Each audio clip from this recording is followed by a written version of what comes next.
Halo semuanya, balik lagi sama Andre Binarto di channel YouTube aku. Hari ini aku bakalan bahas tentang PSBB, yaitu pembatasan sosial berskala besar, di mana di sini ada 7 poin yang dilarang sebenarnya melalui peraturan ini.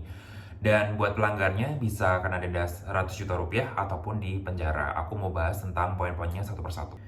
Yang pertama adalah di tempat sekolah. Ini sesuai dengan pasal 13 ayat yang ketiga, di mana sekolah ini nggak cuma SD, SMP, SMA, TK, ataupun kuliah juga termasuk. Kalau sampai kemarin aku sih masih lihat banyak banget yang masih upload-upload gitu kan, peraturan tentang kampus-kampus yang masih bilang kalau kamu belum meninggal gitu ya tetap kuliah gitu. Atau ya sejenis itulah gitu. Nah, di sini dimana peraturannya berlaku untuk semua pendidikan akademis gitu kan, semua sekolah termasuk kursus-kursus sekalipun. Jadi ada baiknya diperhatikan di mana kalau misalkan kalian masih harus kuliah ataupun dipaksa masih harus ikut kegiatan akademis ini, peraturan ini berlaku. Nah, ini peraturannya baru berlaku di DKI Jakarta karena ada peraturannya juga untuk PSBB ini sendiri.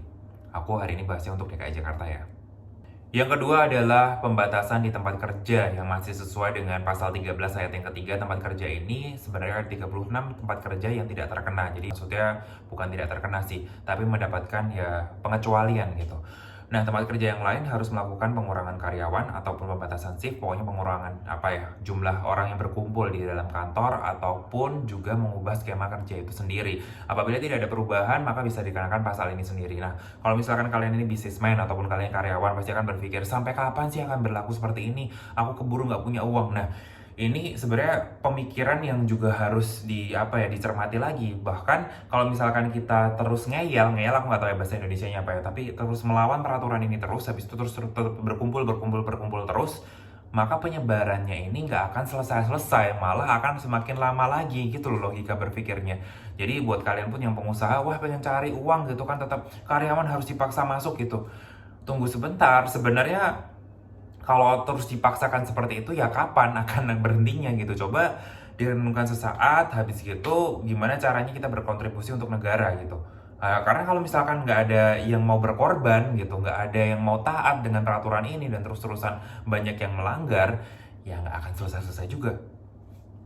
Yang ketiga adalah kegiatan keagamaan, di mana ini sesuai dengan pasal 13 ayatnya yang keempat. Aku nggak mau bahas banyak tentang kegiatan keagamaan karena very sensitif, tapi yang ini yang jelas adalah kegiatan keagamaan yang berkaitan dengan perkumpulan orang yang banyak, jadi mengumpulkan orang di satu tempat yang banyak gitu.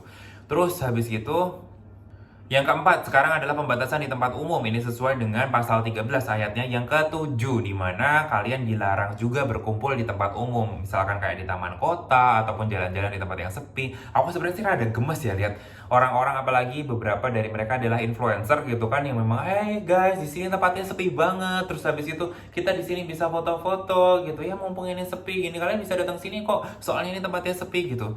Nah, walaupun tempat itu sepi, sebenarnya kalau kalian tahu dan kalian paham penyebaran virusnya seperti apa, di mana virusnya juga bisa menempel dimanapun, baik di kertas, di plastik, di besi, atau dimanapun. Ya, kalau misalkan ada orang yang terkena, terus habis itu ngerasanya, wah ini sepi nih di sini, ya udah dia batuk-batuk lah dia kenapa gitu, nempel-nempel di mana-mana, penyebarannya akan semakin parah. Jadi, tolong sebenarnya kalian semua sadar diri. Apalagi buat teman-teman yang ngakunya adalah influencer itu, di mana mereka adalah public figure, mengklaim dirinya seperti itu, bisa membantu untuk pencegahan dan juga penyebaran dari pandemi virus corona ini sendiri.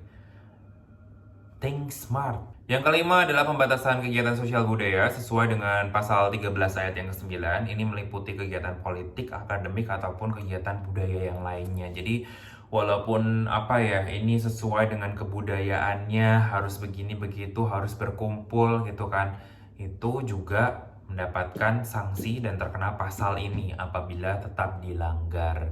Yang keenam ini rada esensial, jadi aku pengen kalian semua tetap baca gitu peraturannya. Ini tentang peraturan kendaraan umum dan pribadi. Jadi kendaraan pribadi pun dilarang penuh gitu. Jadi ada peraturannya sendiri, kalian better cermati dengan baik-baik peraturan kendaraan pribadi, baik itu untuk motor ataupun mobil ataupun kendaraan yang lainnya. Karena kalau misalkan kalian melanggar, nah ini karena polisi ini tidak libur ya guys. Jadi polisi akan tetap beroperasi dan juga kalian bisa terkena pasal tersebut. Jadi better dicermati, ini sesuai dengan peraturan di pasal 13 ayat yang ke-9. Yang terakhir atau yang ketujuh yaitu pembatasan kegiatan lainnya sesuai dengan pasal ke-13 ayatnya yang ke-11, di mana kegiatan lainnya ini ada spesifikasinya sih, pokoknya nggak boleh ngadain kegiatan kumpul-kumpul gitulah kalau aku ambil kesimpulannya. So guys, buat kalian semua yang masih peduli terhadap diri sendiri, terhadap keluarga, lingkungan sekitar, dan juga untuk bangsa dan negara ini, gak susah kok sebenarnya. Kalian cuman harus ngerem dan disabar-sabarin dulu ya gitu.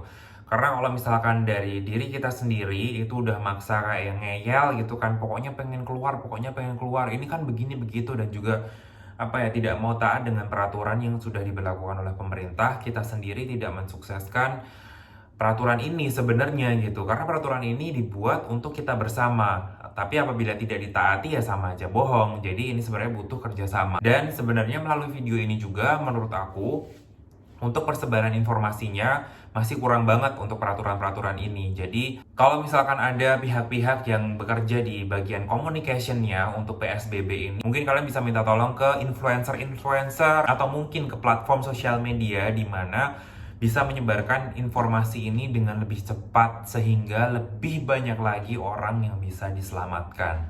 Sekian video dari aku bakalan put linknya di description box. Jangan lupa dibaca dan dicermati baik-baik.